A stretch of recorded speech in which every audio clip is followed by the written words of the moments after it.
Hello everyone, आप सभी को नमस्कार। डूंगर कॉलेज बीकानेर के द्वारा 4 वर्षीय बीएड प्रोग्राम और 2 वर्षीय बीएड प्रोग्राम के आवेदन स्टार्ट हो चुके हैं। ये जो आवेदन है आपके 3 फरवरी से स्टार्ट हो चुके हैं और इनकी लास्ट डेट 10 मार्च 2021 है। पहली बात ये है, 4 वर्षीय बीएड कोर्स आप सभी को पता है 12th बाद में होता है, यानी कि अगर आप 12th में हैं, इस साल अगर 12th में हैं तब भी आप इस फॉर्म को भर सकते हैं। 2 वर्षीय प्रोग्राम अगर आप फाइनल ईयर में हैं तब भी आप इसको भर सकते हैं। इसमें एक कंडीशन अप्लाइड है, 50% आपके मार्क्स कम से कम होना जरूरी है। अगर आपकी ग्रेजुएशन में 50% से कम है तो आप इसके लिए आवेदन नहीं कर सकते। एक कंडीशन जरूर है इसके अंदर, अगर आपने एमए, एमएससी, एमकॉम किया हुआ है उसमें अगर आपके 50% है तो आप इसके लिए आवेदन कर सकते हैं। दूसरी बात, वाणिज्य यानी कि कॉमर्स डिपार्टमेंट से अगर कोई स्टूडेंट्स है, कॉमर्स से हैं अगर कोई, तो वो भी इसके लिए भर सकता है। वो बीए बीएड प्रोग्राम के लिए ही आवेदन कर सकता है, बीएससी बीएड प्रोग्राम के लिए आवेदन नहीं कर सकता। इसकी जो परीक्षा तिथि रहेगी वो 16 मई 2021 रहेगी। 16 मई को आपका एग्जाम होगा। फॉर्म 3 फरवरी से स्टार्ट हो चुके हैं। उसके लिए जो आपकी फीस रहेगी वो 500 रुपये रहेगी। 500 रुपये आपकी फीस रहेगी पीटेट 2021 के लिए। इसके लिए आपको 500 रुपये फीस देना पड़ेगा। डिटेल से बात करते हैं इसके लिए क्या क्या क्वालिफिकेशन के साथ साथ इसका पेपर पैटर्न क्या रहेगा, उसके बारे में मैं आपसे डिटेल से डिस्कस करता हूं। नॉर्मली आप फॉर्म जाके अप्लाई कर सकते हैं, ज़्यादा कुछ ऐसी क्वालिफिकेशन नहीं मांगी गई है। 12th अपेयरिंग और अगर आप फाइनल ईयर में हैं तो आप कर सकते हैं। 50% एटलीस्ट आपके मार्क्स होना चाहिए। एग्रीगेट जो मार्क्स है वो 50% कम से कम आपके होना जरूरी है, तभी आप इस फॉर्म को फिलअप कर सकते हैं। अदरवाइज आप इस फॉर्म को फिलअप नहीं कर सकते, यानी कि जो है आप इसके लिए एग्जाम में नहीं बैठ सकते हैं। पेपर पैटर्न जो इस तरह का रहता है, इसमें 4 सब्जेक्ट आपके आते हैं। 600 मार्क्स का आपका पेपर होता है।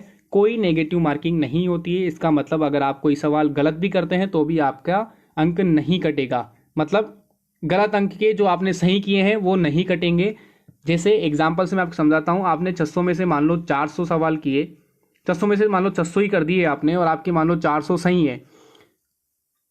600 का पूर्णांक है, 700 का पूर्णांक है। अगर आपके मान लो 200 सवाल आते हैं, इसमें 200 सवाल आपके इसमें आते हैं। मान लो आपने 200 में से 150 सवाल सही कर दिए और 50 गलत कर दिए, तो आपके 150 गुना 3 450 नंबर आ रहे हैं। 50 गलत का कोई ऋणात्मक अंक नहीं कटेगा, केवल आपके 450 नंबर आएंगे। नेगेटिव मार्किंग अगर होती तो ये 450 से भी कम हो जाता। ठीक है, तो इस तरह का कोई प्रावधान नहीं है। दूसरी बात, इसमें जो है 4 सब्जेक्ट है। एक तो आपका 150 मार्क्स का मेंटल एबिलिटी यानी रीजनिंग आता है।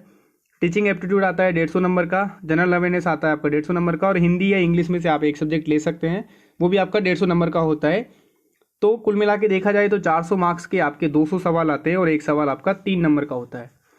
अगर बात की जाए सिलेबस की, तो सिलेबस नॉर्मल रहता है। मेंटल एबिलिटी में भी नॉर्मल सवाल आते हैं। ज़्यादातर जो सवाल है अल्फ़ाबेट टेस्ट जो होता है उससे आते हैं। नंबर सीरीज से आपके सवाल ज़्यादा आते हैं। इनसे 4-4, 5-5 सवाल आपको देखने को मिल सकते हैं 50 सवाल में से।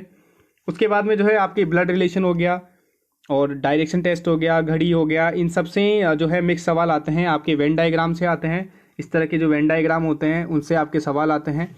ठीक है, वेन डायग्राम से भी आपको सवाल देखने को मिल सकते हैं। जनरल हिंदी में जो जनरली आपके देखा जाए तो पर्यायवाची, संधि, समास, इस तरह की जो है टॉपिक, उन्हीं से सवाल आते हैं। और बात की जाए जनरल नॉलेज की, तो आपका इसमें इंडिया का जीके भी रहेगा, राजस्थान जीके का भी रहेगा और करंट अफेयर्स भी रहेगा। करंट अफेयर्स में आपका इंडिया का आएगा, इंडिया तक का आपका करंट अफेयर्स कवर किया जाएगा। इसमें करंट अफेयर का मतलब जो अभी वर्तमान में क्या क्या घटित हो रहा है उसके बारे में भी आपसे पूछा जाएगा।